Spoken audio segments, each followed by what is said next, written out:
Russia is moving more tanks near the border with Ukraine, defense intelligence firm Janes said, reinforcing Western concerns about reports of a buildup of Russian military forces close to its neighbor.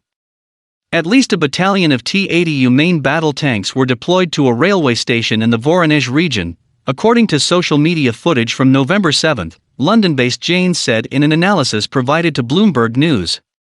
The tanks appear headed for the Paganovo training ground, the same one where a Russian military buildup in the spring sparked Western demands for a pullback, according to Janes. Fighting has picked up at times in recent weeks between Ukrainian forces and Russian-backed separatists in the east of the country. Ukraine used a Turkish-made drone for the first time to attack a separatist howitzer in response to a strike that killed one soldier and wounded another on October 26.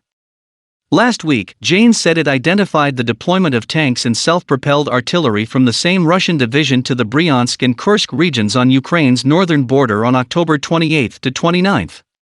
The U.S. is closely monitoring the unusual buildup of Russian military activity near Ukraine, Pentagon spokesman John Kirby said Friday. Any escalatory or aggressive actions by Russia would be of great concern to the United States. Russia has said troop movements on its own territory are an internal matter and denied any aggressive intentions. The Ukrainian government has said Russian force levels haven't changed substantially since tensions spiked in the spring.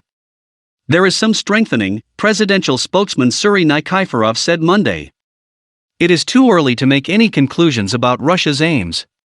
In the spring, the U.S. and its allies accused Russia of moving as many as 100,000 troops close to the border. Amid demands for a pullback, the Kremlin said it began to return the units to their bases deep inside Russia in April, easing concerns. In contrast to the fairly open buildup in the spring, the recent Russian deployment is covert, often taking place at night, and is by elite ground units, according to Janes. The moves appeared aimed less at intimidation than at producing an active threat, the firm said. President Joe Biden dispatched CIA Director Bill Burns to Moscow last week to warn the Kremlin that Washington is carefully watching its troop deployment near the border with Ukraine, CNN reported, citing U.S. and Ukrainian officials.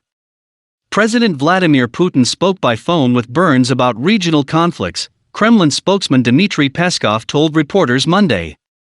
Ceasefire violations have been increasing in war-ravaged eastern Ukraine, where persistent violence has continued since 2015 peace accords to end a conflict sparked by the Russian-backed separatists.